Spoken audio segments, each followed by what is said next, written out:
Tigers. My name is Stephanie Anderson, and on behalf of the Mizzou Alumni Association, I am pleased to welcome you to our next installment of our webinar series. This program is made possible thanks to our dues-paying members. Membership in the Mizzou Alumni Association makes Mizzou stronger and not only allows us to host webinars like these, but also supports scholarships, alumni events and communication, and our favorite Mizzou traditions. To our MAA members watching, thank you. If you're not a member, joining is easy. Go to mizzou.com/join to learn more. The Mizzou Alumni Association is proud of our excellent teaching, breakthrough research, creative achievements, and meaningful engagement of our faculty. The Presidential Engagement Fellows Program was created to share these accomplishments with the Mizzou family and allow our faculty to deliver on Mizzou's important mission to disseminate and apply knowledge for the benefit of all. Presidential Engagement Fellows are our very best Mizzou All-Stars and have demonstrated excellence as well as a knack for communicating their research to folks like you and me. We are excited to introduce you to a rockstar faculty member and friend of the Mizzou Alumni Association, Dr. Julija Šukys. Thank you for being with us today, Julija. Hi, thanks so much for having me. Fantastic. So some quick instructions to start us off before she takes over.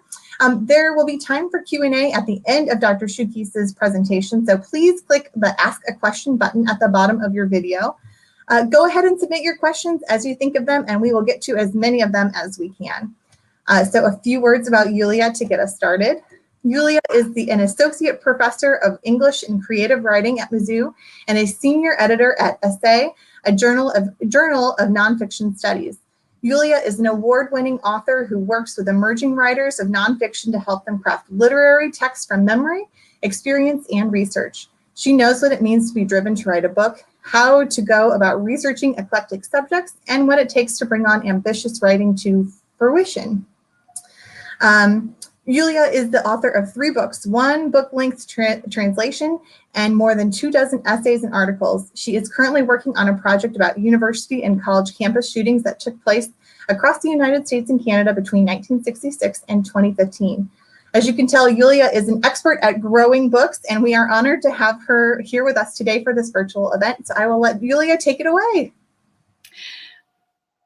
Thanks so much. We just had the tornado siren go off right outside my window, so that's I guess sort of hailing my first lecture for this series. Thank you so much all for coming. I wish I could see you, and I wish that I could see you in person, but perhaps in the future we'll get to sit around a table and actually be in the same room together. So thank you for coming today. My talk today is called How to Grow a Book, a feeding and watering guide for the first-time nonfiction writer. As you can see, I'm an associate professor of English. I do teach nonfiction. My students write essays for the most part in their classes. And I also I teach graduate students, PhD writers who produce books as their dissertation projects. So next slide, please. So this is me. This is my most recent book called Siberian Exile. And the picture that you see on the cover of the book is my grandmother, Oma. The book was a sort of family history. The titles of my books are Siberian Exile, Epistolophilia, and Silence is Death.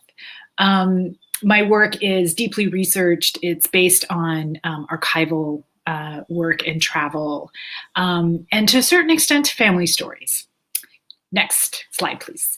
So my talk today is going to be in 4 parts. Part 1 is how do I start? How do I start writing a book? Part 2 is about editing, what it means to sort of tackle the mess of a book manuscript, and how do you start that process?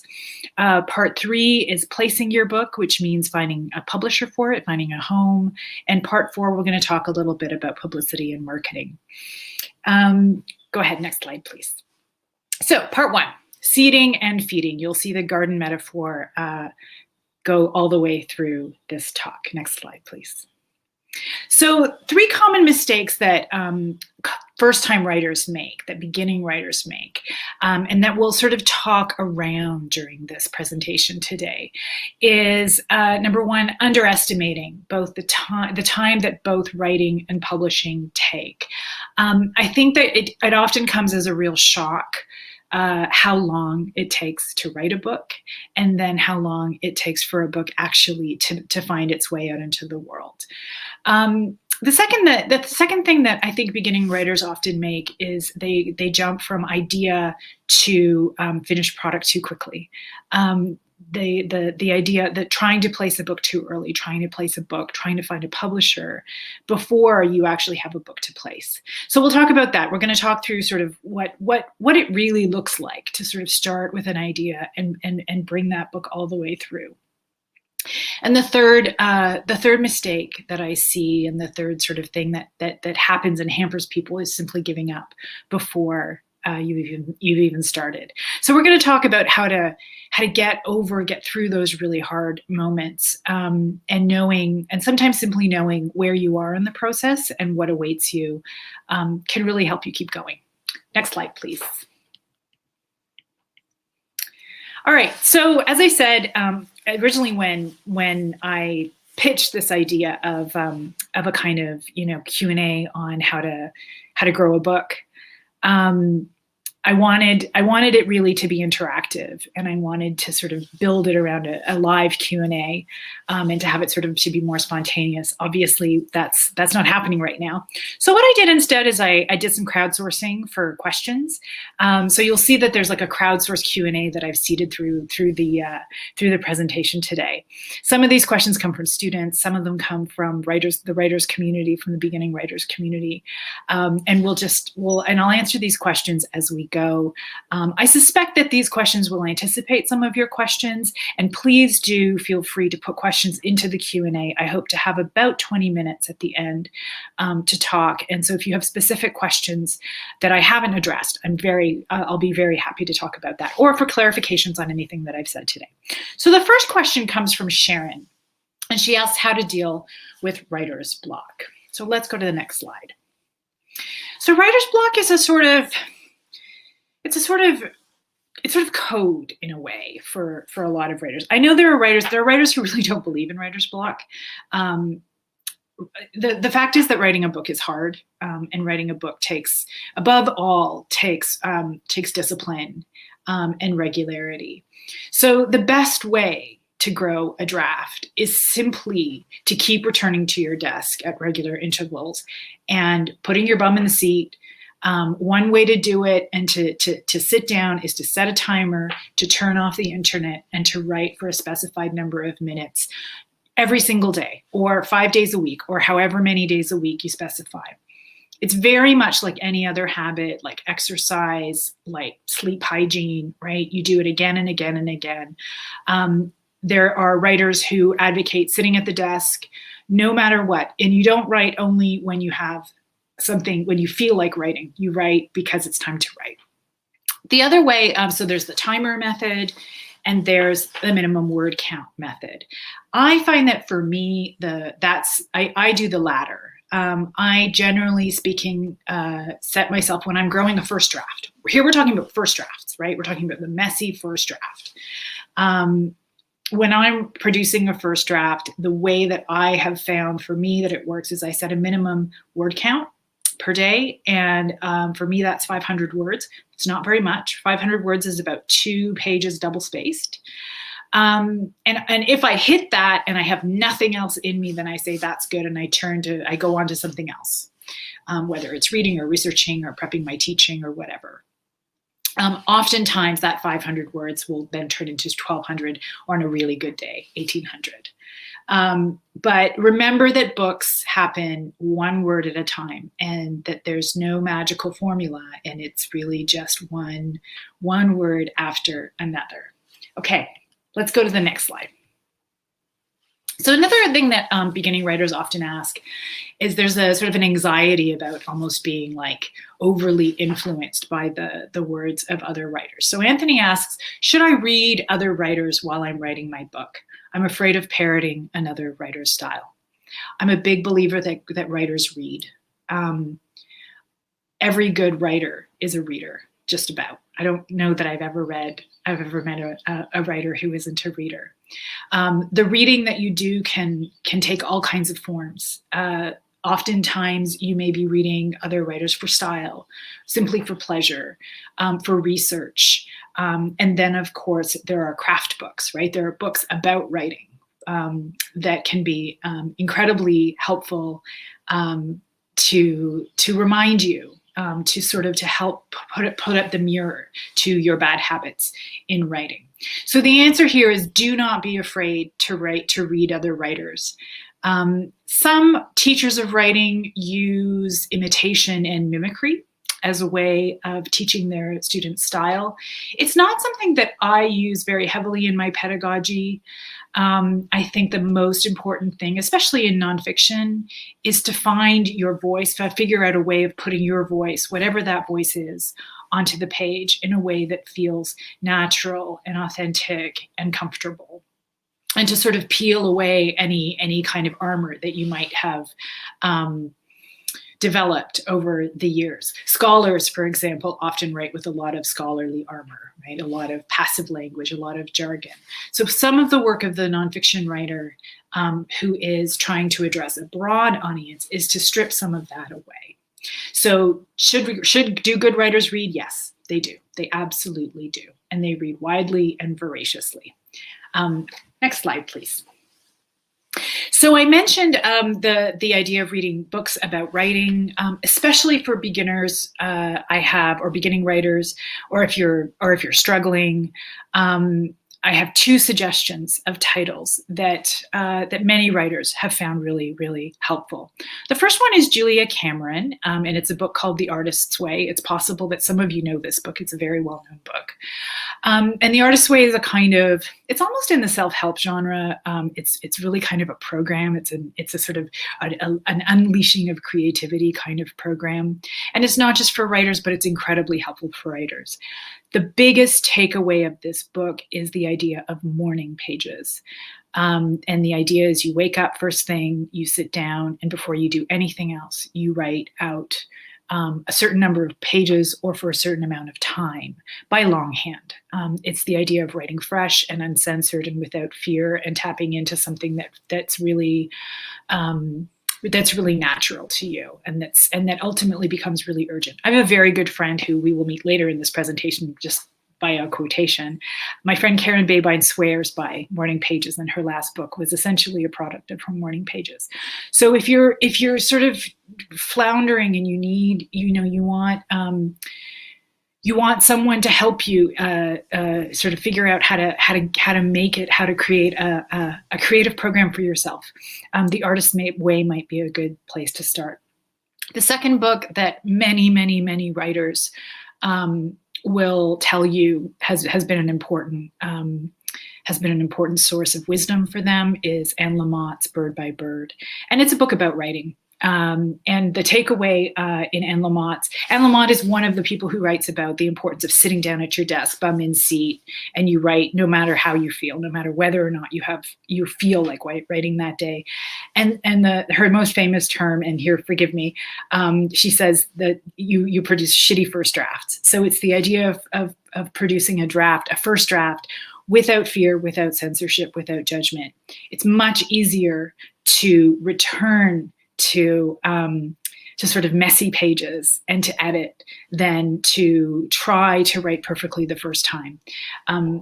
Every writer just about will tell you that writing is rewriting. And so get that draft down, and that's the very first step. The most important thing is to get those first pages down. Next slide, please. Right, so here we are. So remember the things to remember, and these are things that I tell my students when they start to flag a little bit. So remember that writing is not easy. It's not supposed to be easy. If writing were easy, everyone would be a published writer. There are no shortcuts. There is no way to write a book other than one word after another. And then finally, if it feels hard, that's because it is hard. If it feels difficult, it doesn't mean you're doing it wrong. It's because it's difficult. This is a task that takes dedication and focus. Next slide, please. So back to the idea of the first draft. As you write your first draft, put your ideas onto the page without fear and without censoring yourself. Everyone I've ever taught has this voice in their head that says, as you're writing, you have a little voice. Everyone has a little voice in their head that says, don't write that. That sounds stupid. That's stupid. That's not insightful. That doesn't sound smart at all. The trick when you're writing your first draft is to silence that voice, is to say shh, and to put it down on the page anyway, and just to reserve judgment. Remember that anything you put in your first draft, you can cut later. Nothing says you need to publish everything that you put into a first draft. Get the draft down and then figure out what needs to stay. And then you can also figure out, it's also a point at which you can put any kinds of moral and ethical issues aside, especially when we're writing from nonfiction. There are questions of betrayal, questions of telling of secrets. Those are decisions for a later date in the manuscript. When you're doing your first draft, just put it on the page and don't worry about it yet. Let's go to the next stage, the next slide. So on that subject, Sean asks, I'm worried about writing about family members and hurting them. How do you handle questions of privacy and betrayal? So as I just said, the first draft is not the time to worry about that.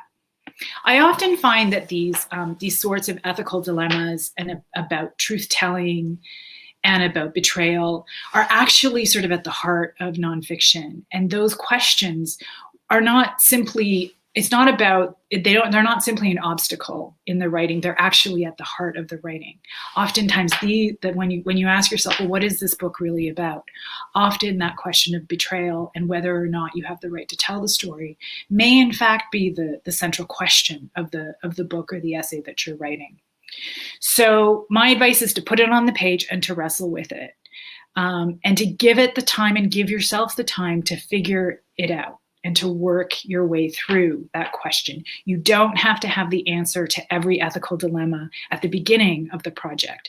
The point of the project is to work your way through that ethical dilemma and to come to a solution. Next slide, please. So when we're writing from life, I'm a big believer in not simply staying in the prison of one's own head. Memory is a really important resource, but there are many, many other ways to feed your imagination in your writing when you're writing from life, even when you're writing personal stories. So when you're writing from life, raid your family archives, use letters, use photos, diaries, interview your family members. It's always really interesting when family members sit down and ask each other the questions consciously and pointedly, that the things that they never talk about in families. It's not always full of conflict. Sometimes it's simply, oftentimes our elders think that we know things that we don't know. And having those frank conversations can really yield very interesting insights. I often send my students to talk to their parents about things like divorces or deaths in the family or moves that they did as children. And they often return with surprising insights and really pleased. And they find that it actually helps build bridges with their elders. Take a road trip. Journeys are a great metaphor for life writing, for all kinds of nonfiction, right? Many great books and essays are structured around journeys, around travel writing, for example. And taking a road trip is a great way to deepen your knowledge and to give life to whatever it is that you're writing about. Look for the big in your story. I talked a little bit about this already when we talked about the ethical dilemma. Often, almost by definition, when we're writing from life, we're writing about small things. We're writing about childhood. We're writing about pets. We're writing about a grandparent's death, right? But then what is the bigger question? What is the question that opens up this book to a bigger audience? What is the thing that makes it universal? Okay, I call that the big in the story. You can also say what's at stake. What is it really about? These are questions that nonfictions ask one another. These are questions that editors will ask, and these are questions that we certainly talk about in our classes at the University of Missouri as well. Finally, really good nonfiction often has a question at its center. Sometimes it even has a mystery at its center.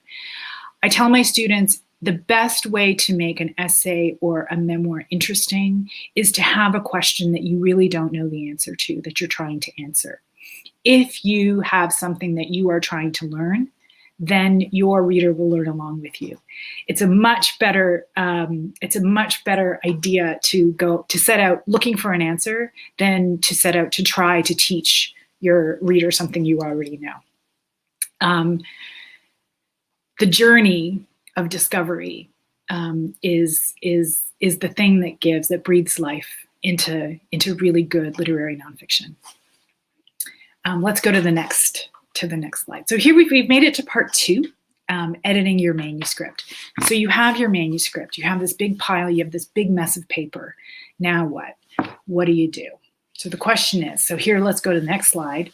Jamie asks, I've been writing for 6 months and I feel overwhelmed by the mess I've produced. How do I tame my manuscript? So the good news is, if you have a manuscript you need to tame it, you've already done much of the hard work. Let's go to the next slide. This is a picture of this is actually a picture of my current project in process. I was at the Banff Centre for the Arts in Canada. You might be able to tell from my accent that I'm Canadian. And this was research that I was working on. And so what I often do when I have a big sort of mess and it's a big sort of chaotic manuscript, I spread it out on the floor and I consider its order. Structure is key in nonfiction. For me, often the shape of the book and its order and its meaning come together pretty much simultaneously. I often say I figure out what I'm trying to say when I figure out how to say it. So consider its order, consider its parts. Are there parts missing? Are there parts that don't fit?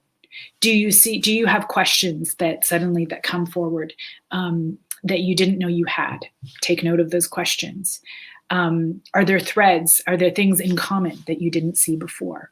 This is something you can do even when you're writing smaller pieces of nonfiction. One of the things that I do with every single class of undergrads that I teach is I have them write first drafts of essays, and then I bring a pile of when in the non-pandemic times, right? I bring scissors and paper and glue and tape, and I have them sit on the floor and they cut up their essays and they rearrange them, and it's often a really revelatory process. One of the things that's really important when you're working on structure is to be loose. Right? And to not be afraid of hurting your manuscript. Just because a story or a manuscript comes out of you in one order does not mean that that's the order it needs to stay in. Okay, let's go to the next slide. The other thing that I think is the other thing I counsel my students to do, and that I do myself, is I edit through my ear. So what I mean by that is I read my manuscript out loud, often in later stages. I save this for later stages once I've already got a kind of basic structure and a manuscript that has most of its parts. I'll read the manuscript aloud. Sometimes I even pace while I'm reading it to test its rhythm. And the very last thing I always do is I have my computer read my manuscript to me. It's an incredibly unforgiving way to read a book. And you will hear things that your eye will not see. You will hear repetitions, you will hear run-on sentences, you will hear tense flips, you will hear sloppy language, because our brains correct things as we read. And the only way to see and hear everything is, for me in any case, is to edit through my ear. I have my students do this, and that too is often a real revelation to those who can sort of stand the pain of it, because it's not a fun thing to do. It's not a fun thing to have a computer voice read your book to you. It's very unforgiving. So if you wanted to try this with any kind of document, you take a Word doc and you turn it into a PDF. And then in Adobe, for example, you go under View, and you can choose Read Out Loud. And you can also do this in Preview. There are other ways to do this, I think, in Google Documents and that sort of thing. Highly recommended. All right, next slide, please. So key editing takeaways when you're thinking about language. Watch for repetitions. Watch for passive language, right? how often do you use the verb to be? To be is something that sort of, it's a bit of a plague in our writing, and it can feel really plodding. And if you can't figure out why your book sort of feels heavy and sluggish, it may be because you have a lot of passive constructions and because you use the word to be a lot. Cut any unnecessary phrases. And then at the very end, you want to track your words, sentences, and paragraphs. And every one of these elements should have a purpose and move your text forward. Okay. Text to help you edit. A classic is the Strunk and White elements of style. I still use the elements of style. It's not without its problems entirely, but it's great for certain kinds of really basic editing wisdoms, pieces of wisdom. So for example, it's the advice of, using a strong verb instead of using a negative construction. I read the elements of style while I was writing my very first book, and it changed my approach to it. It really showed me what I was doing that I needed to change. The second title that is a little more contemporary, a couple years old, is Benjamin Dreyer's English. There are others. There are lots of good craft books and books on language. Stephen King's On Writing, for example, is something that a lot of writers have used to great effect and praise, which can be surprising because we don't think of him as the most literary writer, but it's a great book about writing. Next slide. All right. So writing is a really solitary process. It's really important as a writer occasionally to seek out community. So Rachel asks, how do groups work? What's the use of such a group? So writers groups can be really helpful. Community is really helpful in writing. As I say, not only for loneliness, but writers, especially nonfiction writers, are incredibly supportive and incredibly. There's a lot of camaraderie in the nonfiction community, and writers always have great recommendations of what to read. So it's a way of sort of just cultivating your imagination, right, and finding support for your work. Writers groups are a way to have peers read your work. It's really important when you join a writers group to be prepared to give feedback as well as to get feedback. Let's go to the next slide. There are a bunch of different kinds of writers groups. The most classic writers group is sort of, a small group of people that physically gets together every 2 weeks, every month, and you exchange drafts, very much like a workshop in a classroom, and you give feedback and you talk about how to move a text forward. But it's not the only iteration. There are other groups that are more about writing, about sort of supporting the writing process, than just about the feedback. Because sometimes too much feedback can also get in the way of writing. So sometimes I like to remind writers that there are other ways of being together and fostering the writing, supporting the writing. So a kind of writers group that I belong to a 100-word writing group, and it's a group of 7 writers, and we know each other by email only. We share our work by email, and each of us has one day of the week. My day of the week is Tuesday. So on Tuesday, it's my job to send out 100 words of something that I've been working on or that I've written that day to the rest of the group, and the rest of the group just receives it. And they can write a note of encouragement, but that's all. There are no expectations beyond sending out the 100 words. And we keep a running Google Doc to sort of as a testament to this growth of a document 100 words at a time. And it's a really good project in the sense that it's a reminder that, again, books get written 1 word at a time. Another good thing to consider if we're all like raising kids and have jobs and, doing shopping and cleaning the house. Sometimes you need to get away. An intensive writing retreat can be a really good way of getting the best of the writing group without necessarily the regular commitment for the more solitary writer. And finally, in the pandemic, something that I've noticed that started to pop up are silent Zoom writers groups. So they're simply clubs, like groups of writers who get together, who log into a Zoom meeting for, say, an hour once a week. And the parameters are like you sit down and you write. And you're all on Zoom together and you're all writing, but it's about the writing and it's about the accountability and the bum in the seats during that time. And that can be incredibly helpful to be writing in community, but it doesn't have to always be about feedback. So those are just some ideas to think about, like community and writing together, that it doesn't always have to be about critique and feedback. Okay, next one. Planting season, part 3. So finding a home for your book. Let's talk about publishers and how to place a book. Next slide, please. All right, so Paul asks, how do I find a publisher and do I need an agent? As I said, the process of finding finding a home for a book is pretty much the question that is almost is pretty much top of all beginning writers' minds. It's the most mysterious part of the process. So we'll talk about it. So bearing in mind that we're talking about first-time writers, right? We're talking about somebody who doesn't have a book yet. How do you start? Next slide, please. So there are 2 primary ways for the first-time writer to find a publisher.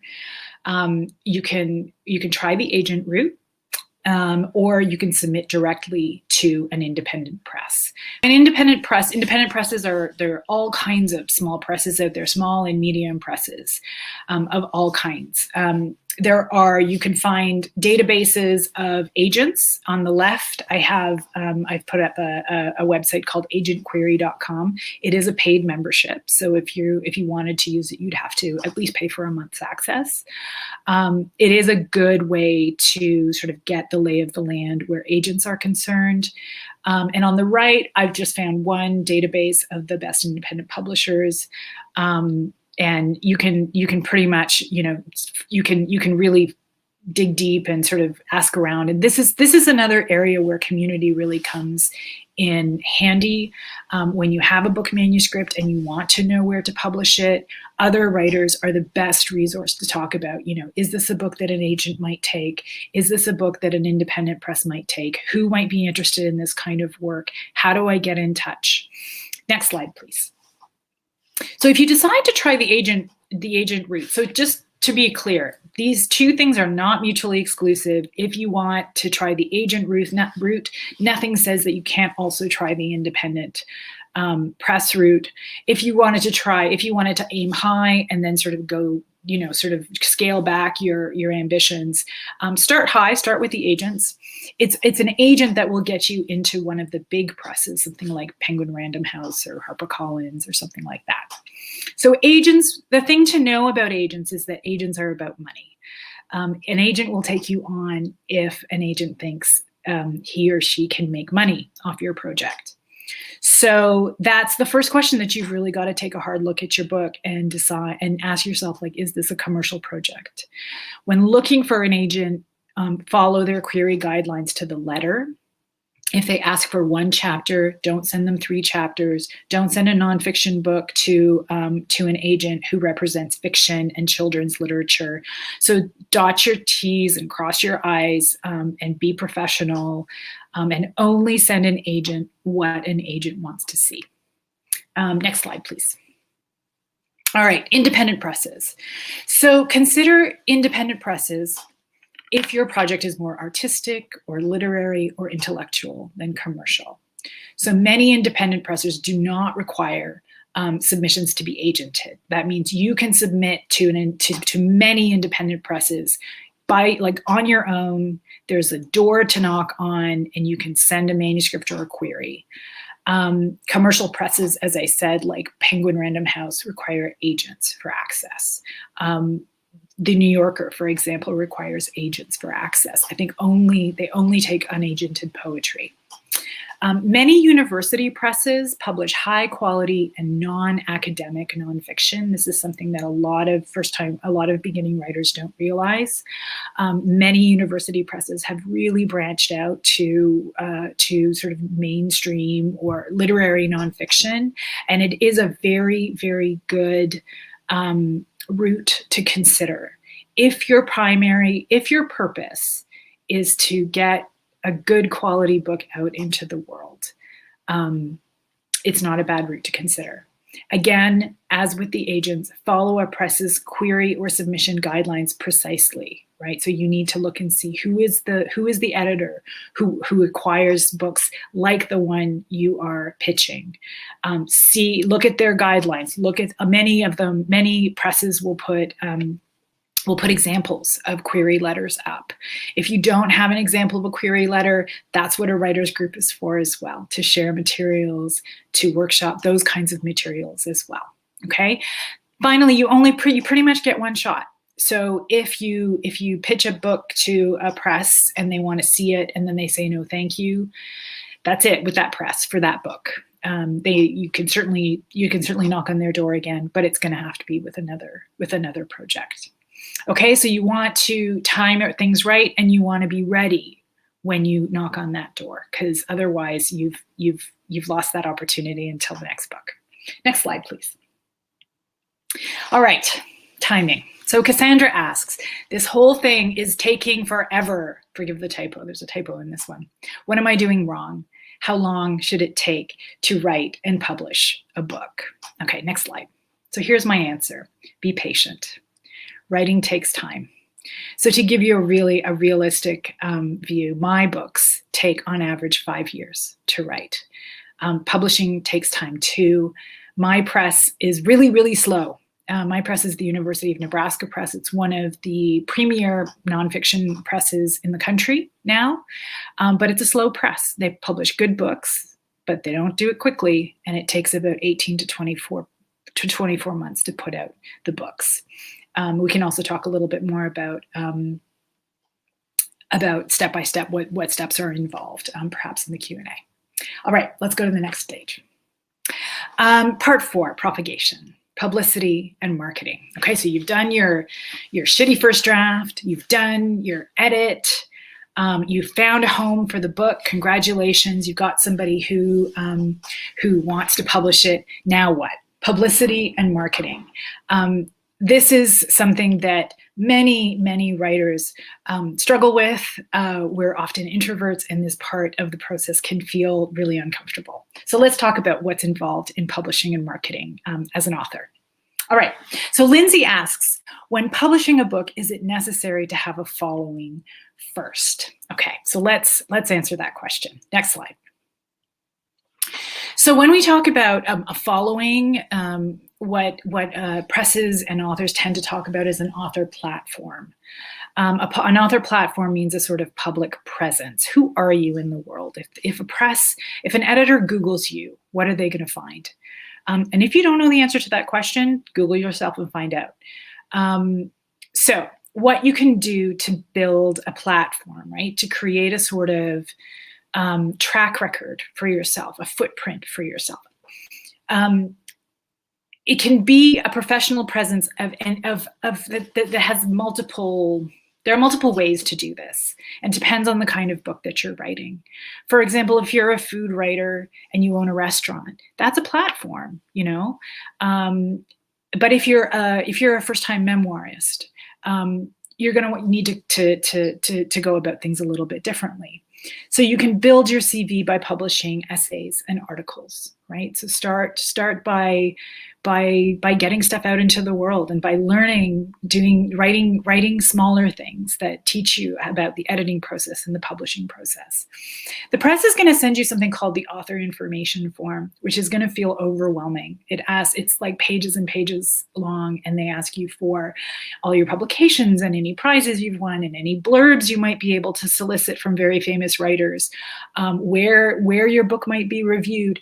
And it's an incredibly daunting process, and a lot of first-time writers blow it off because it feels overwhelming. I'm here to tell you not to blow off your author information form. Do it slowly, do it one piece at a time, and take your time doing it, because that's going to be the basis of how the press, especially an independent press, okay, we're talking about independent presses here. This is how you can help your press help you. Give them the information, work well in advance of the books coming out. You can set up book talks and readings for when the book comes out. Okay, so knock on every door that you can find where can you talk, and don't be a snob. right? Book clubs are great to talk to. Church groups are great to talk to. Universities, academics, university classes, cooking classes, whatever it is that you're writing about, think laterally. Who would be interested in having you visit and talk about your book? You can attend and submit to writers' conferences. This is a good way to start building your community and meet other writers. Cultivate a social media profile that you're comfortable with, right? That you're proud of, that represents you as you want to be seen in the world as an author. And then I would say a good year before the book comes out, set up an author website and preferably have a blog, something that is not just static, but that's something that is changing. Next slide, please. So authors now especially have to take a lot of responsibility for the supporting of their books. The press will and does support you. Your press should submit excerpts of the book for publication, for example. They may send review copies to newspapers, journals, and magazines.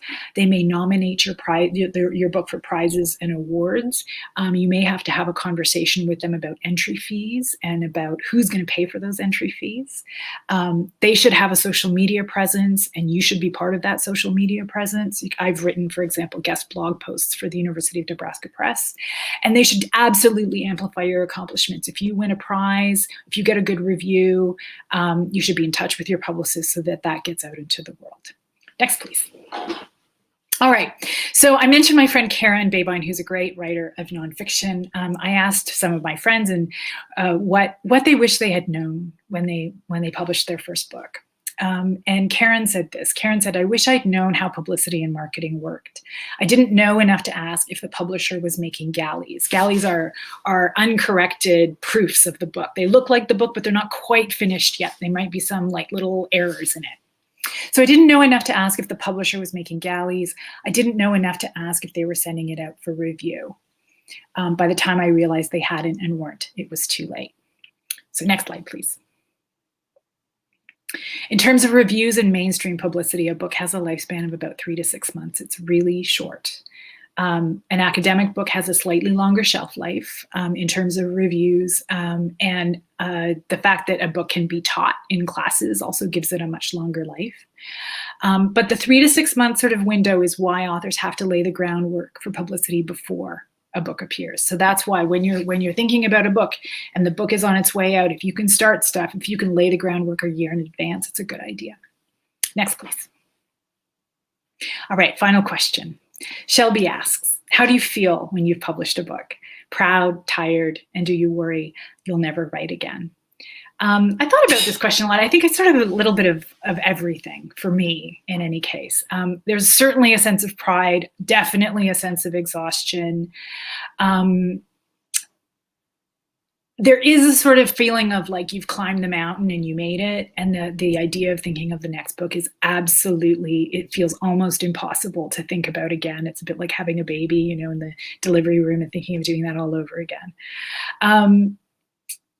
For me also, I would say the overwhelming thing, there's a little bit of sort of postpartum with the book. It can be a little bit of a letdown because the publishing process is so long. And you've seen the book in so many, you're sort of sick of the book. One of the things I say too is, you're done a book when you can't look at it anymore. So there's a sense of which of just sort of being done with the book. There's also a sense of anxiety. Writing is a very solitary thing. And it feels like suddenly this incredibly intimate thing that you've held so close for so long is out in the world. And that's really scary. But then it's really invigorating when you start to hear from readers, when you start to get reviews. It's really exciting. So all of that really, yeah.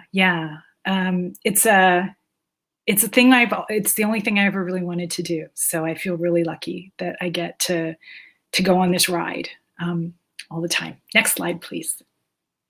So that's it. So this is me, Julija Šukys. I've got my website up here and my email address. And so if you're curious to learn a little bit more about me and my writing, I'm easy to find. Yeah. Okay.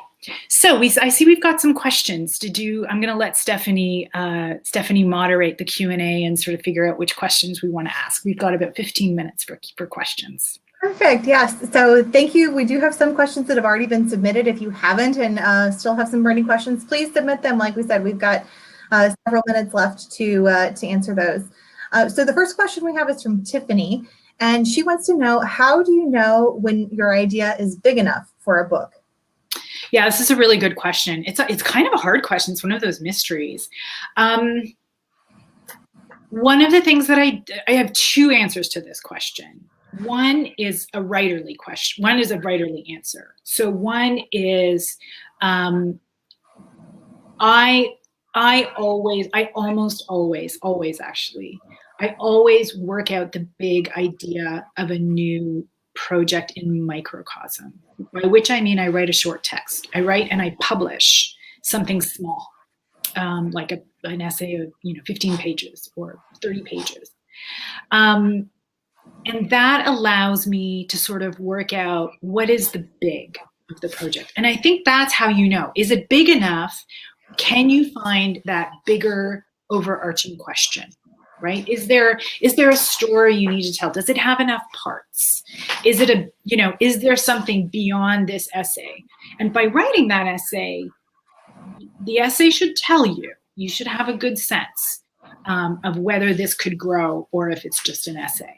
The second thing that I do that not every writer does, but that does work for me, I'm a big grant hound. So that means I apply for funding to do research trips and to go to libraries and archives and all kinds of stuff. So I've done a lot of travel in my work.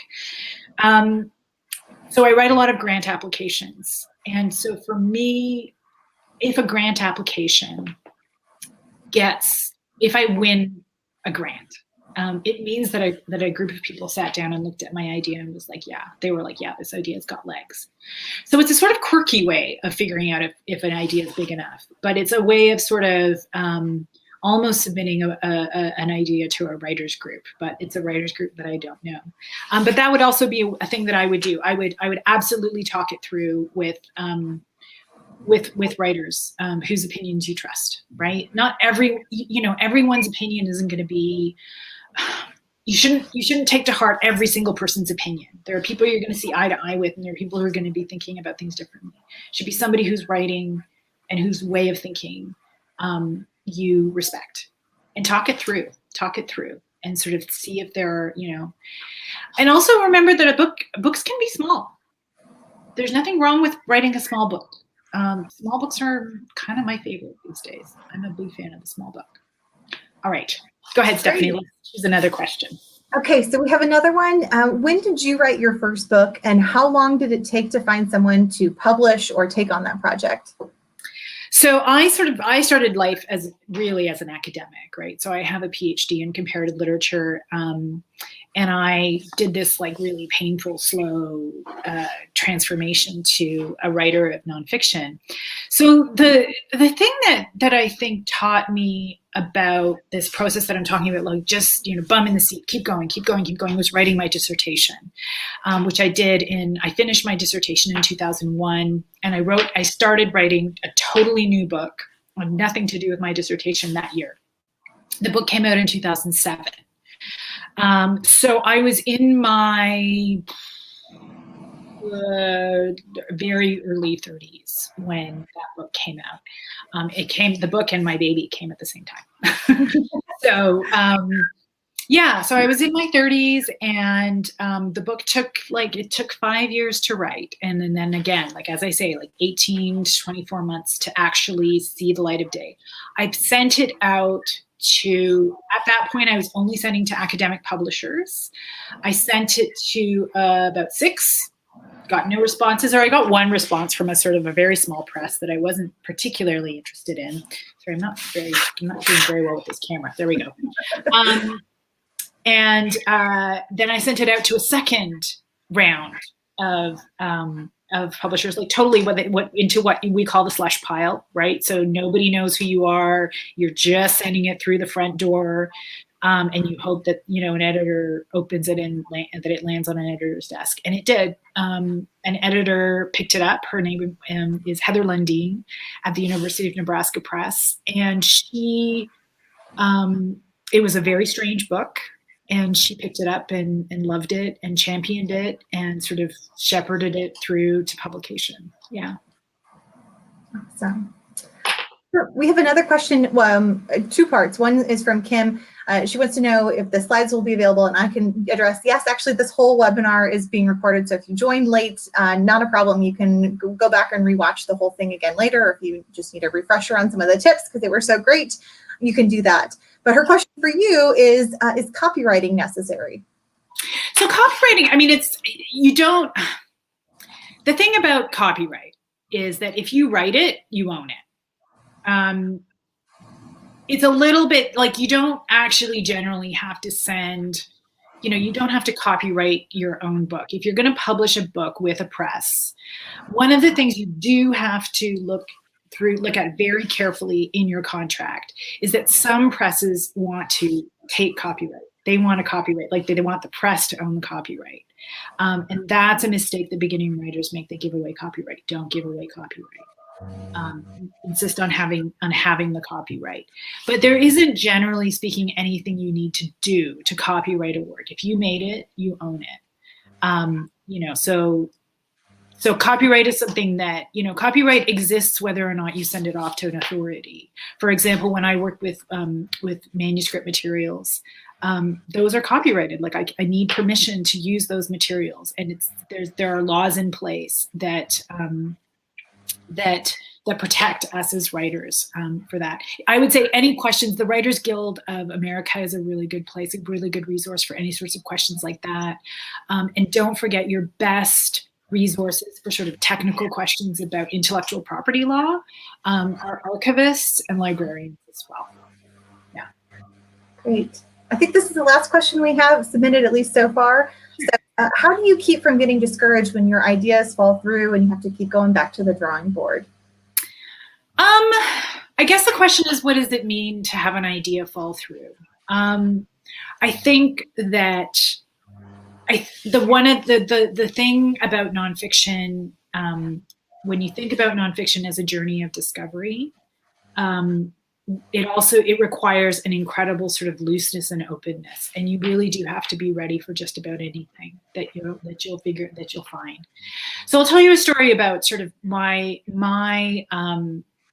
experience writing. So my last book was called Siberian Exile. And the book was in part about my paternal grandmother, who was arrested in 1941 and in 1940. And she was put on a cattle car in Lithuania, and she was sent to Siberia for 17 years and separated from her family. So the book is in part about her, and something in me, when I started writing that book, I said, I have to go to Siberia. Like, I have to go find this place where she was. And a lot of the people around me were really skeptical. Like, what do you think you're going to find there? What if you don't find anything? So a lot of people asked me the question, like, what if you don't find anything? And my answer to that question was, I can also write about failure. Like, I can write about what I don't find. I can write about going and getting nowhere. Like, and a dead end is also something to write about. A wrong turn is also something to write about. So I think that the answer to that question is to sort of is to learn to be sort of flexible enough to have a framework and to have material, like to have the kernel of the material be strong enough. So whether that's a family archive or an oral history or some event or a place that is at the center, that is like strong enough to hold any kind of narrative. And then the rest are the details. Like, the rest is sort of the moving parts, and you've got to move with it. You've just got to learn to move with those moving parts and to make meaning. And that's where the thinking and the reading and the learning from other writers comes in, and talking through it with your writers groups, with your closest confidants, and with people whose opinions really, people who you trust. Great. Okay, we did have a couple more questions that came in after that last call. So this one, when writing nonfiction, is so much research and information. There's so much research and information to collect. Sometimes it is overwhelming. Any tips or ideas on how one might organize it, especially as you're discovering what might be the question or mystery? I do. So this is my specialty, right? My specialty is the research, and the biggest, sort of most unruly project that I did was my second book called Epistolophilia, and it was based on a collection of literally thousands of letters and 28 diaries. And when I started that, I had all this material. I traveled around the world to gather these letters from 7 different archives. And then I gathered them all together, and most of the letters were either written to or written by the central figure of my book. So it was a correspondence that centered around one life. And it was just massive. And so this was the central sort of problem. So this was the central problem, was, what do I do with this pile of words, and how do I organize it? So at first I really resisted mixing it all up. And I wanted to keep it separated by source, because the scholars are always very tied to sources. And then I decided that I had to put it all in order, and I had to combine it all. And I devised like a key for myself, so like a legend, and I had a sticker for each archive, and I had my index card with every sticker and what each sticker meant, which archive a letter came from, and then I had the freedom to sort of mix everything up. So I guess the answer is, just use your traditional techniques, right? So I find paper is best for me, because you can physically move it around. I think we underestimate the importance of being able to see more than one thing at once. Screens they lock us into this tiny little view of things. But if we can start, juxtaposition is really important in nonfiction, right? And seeing the sequence. So if you can start to think of things, like start putting things like in a filing cabinet, label your stuff, right? Keep track of it. The other thing that I always tell my students is you don't necessarily want to publish a book that's full of footnotes and endnotes and bibliographies. But as you're writing, keep track of all your sources. You must keep track of all your sources, because you're going to need to go back and check them, and you don't want to have to reconstruct that work. And you're also going to have a negotiation with your publisher. Your publisher may say, no, you need to publish some sort of apparatus. You can't just publish a book without any references, for copyright issues, exactly, for intellectual property issues. So those are issues, so just as I say, reserve judgment on whether your book is good, also reserve judgment on the final form of it. Like if you're going to have you don't have to decide today as you're writing if you're going to have endnotes. If you're not, those are discussions for you with an editor, and those are in the future. So just keep a system, keep everything organized, keep a running bibliography, keep a running set of endnotes, and just keep your papers in order. I'm a very bad example in some ways for this, because my archives are in total chaos right now, and it's actually one of my next pandemic project is to organize my archives. So I've got archival boxes picked out, and I've got files, and I have big plans for that. So be better than I am is my Great. Okay, one last one. Can you recommend any resources for finding writers' grants? Yeah, so there used to be a really good list called Mira's List that I think is now defunct. I write a lot about writers' grants. I think there are databases, and I wish I knew. I wish I could think of one off the top of my head. But Google it. So there are certainly databases around, and there are grants for. The thing I say about grant writing is be really think laterally. So think about who you are. So for example, when I was starting out, I got a grant from a very small organization called Money for Women, the Barbara Deming Foundation. And that money paid for daycare when I needed to finish a book, and I had no money to pay for daycare, so I could edit. And that was specifically for women writing sort of feminist projects. Think about your citizenship. If you're a dual citizen, the other passport may afford some opportunity. So for example, I'm eligible for Canadian grants. Think about geography. There are states that have artist programs. And aim high, you know, there's nothing that says you can't apply for a National Endowment for the Arts grant.